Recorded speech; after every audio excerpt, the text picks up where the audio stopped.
Thanks for joining me. I'm Rebecca Mills with Utah State University Extension, here to share some wellness wisdom to help you meet your health goals. Today's topic, junk food.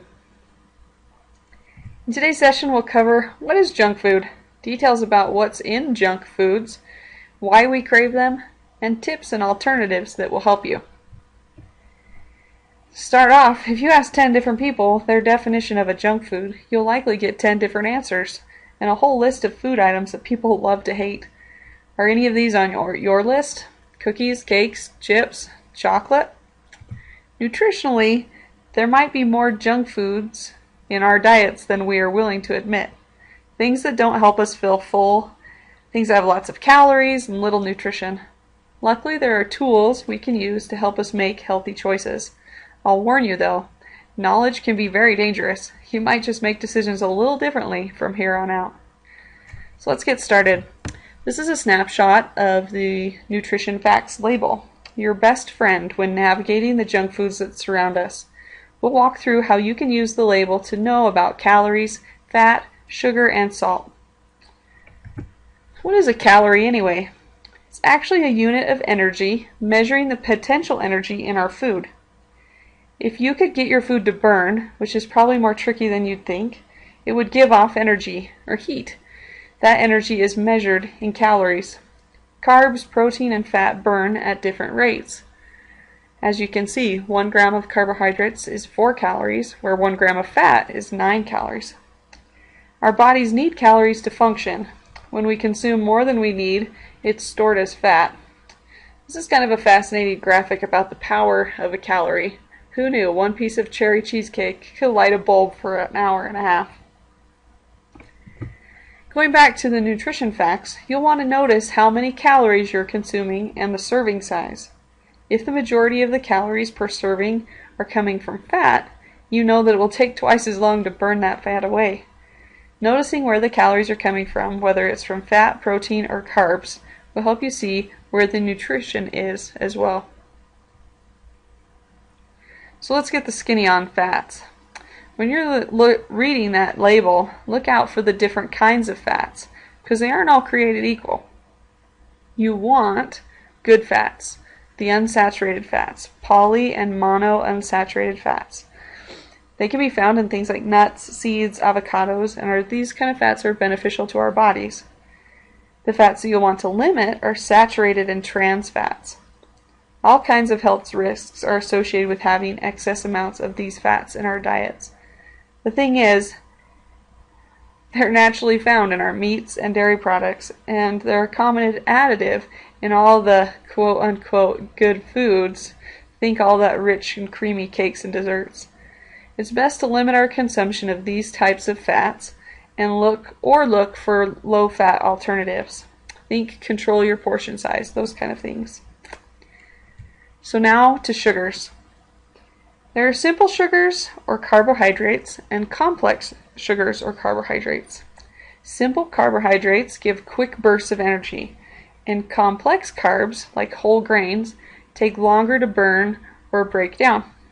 And again, if we consume calories in excess, whether it's from fats or sugars, those extra energy calories will eventually be stored as fat, not to mention the effect sugars can have on the likelihood of developing type 2 diabetes and on tooth decay. So say we didn't want all the calories from sugar. What if we switched out all our sugars for artificial sweeteners instead? Modern science, right? Many of which don't have any calories on their nutrition labels. Artificial sweeteners are very interesting. There are several different types, some that can handle heat and can be used in baking, others that are plant-based or have different levels of sweet. When a sweetener has calories, it actually means that it provides nothing for our bodies to burn as energy. Our bodies can't physically metabolize the sweetener, and it simply passes through our system. What's interesting about that is our brains associate sweetness with high calories, and the level of sweet usually tells our bodies to slow down or stop eating. When our bodies don't know what to do with the super sweet of the artificial sweeteners, it has the opposite effect. And after consuming artificial sweeteners, when we eat products with real sugar, we might actually consume more. Very interesting.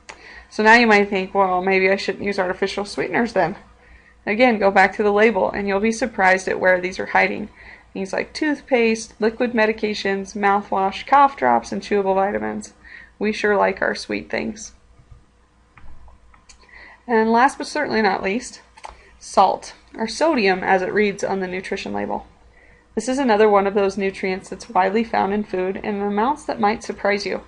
It's recommended that we intake less than 2,300 milligrams of sodium a day, and for certain demographics, that recommendation is actually 1,500 milligrams or less. Salt is essential for normal body functions, but in excess, it can lead to high blood pressure and excessive thirst and urination. So take a look at the food labels to see where the sodium you're consuming is hiding. You might be surprised. Maybe it's in your morning Raisin Bran. This is an interesting graphic that I found as part of a study that was published in the New York Times about the addictive quality of junk food. It's actually showing a representation of how potato chips provide that perfect combination of an addictive food. The study stated that the largest weight-inducing food was the potato chip. The coating of salt, the fat content that rewards the brain with instant feelings of pleasure, the sugar that exists not as an additive but as in the starch of the potato itself. All of this combines to make it the perfect addictive food.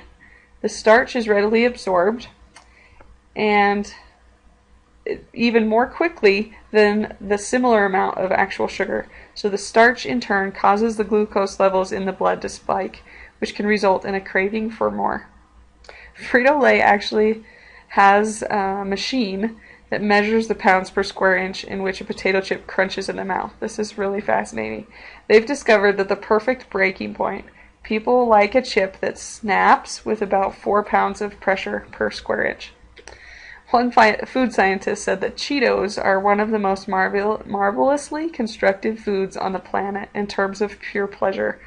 He says it's because of the puff's uncanny ability to melt in the mouth, something he calls vanishing caloric density. He went on to further say that if something melts down quickly, your brain thinks there's no calories in it, and you just can keep eating it forever. So I guess there really was some truth into that old potato chip commercial where they said you couldn't just have one chip. Alright, so after all this, your head's spinning and you're thinking, but I just crave this stuff. What can I do? And hopefully you're beginning to see that you crave it because junk food is made of all the good stuff that makes you want it more and more. That fat, sugar, and salt does things to our brain that have our cravings acting more out of psychology than real hunger or even nutrient deficiencies. Women are actually more susceptible on average than men to have cravings, and cravings can actually be increased if you're restricting your calories in your diet or if you're anxious or bored. And here's the best news of the day. Psychologists and nutritionists actually advise giving in on occasion and to add more variety in your diet to try and curb your cravings. Just to summarize and offer a few tips and alternatives, go back to the food label. Seek to understand what's in your food. Once you do that, you can trade out foods that have higher nutritive value. It may also be a good idea to be more mindful of what's causing your cravings. Are you bored, worried, moody? And lastly, I often tell people that I don't think there are any bad foods. I believe there are sometimes foods that we don't need to consume very much of very often, especially if we're really seeking to nourish our bodies and not just feed our emotions. So I would say moderation is important.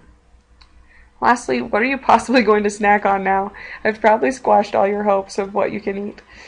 Snacking plays an important role in balancing our metabolism and keeping us from getting overly hungry, so you don't want to cut out snacks just cold turkey.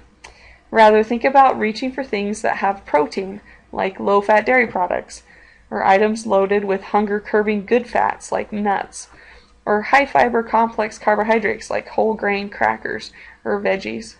If you crave sweets, you might think about trading fruits for candies. Or if you're really wanting that crunch, try different types of veggies, or you might be able to find a healthier chip out there. Just compare the labels and you might be surprised. Thanks for joining me today as we learned about junk food and what it is about it that keeps us coming back to it. I hope you've been inspired to make a few trades in your diet so that you can reach your health goals. This is Rebecca Mills with Utah State University Extension, sharing a little wellness wisdom. Now go out and make it a healthy day.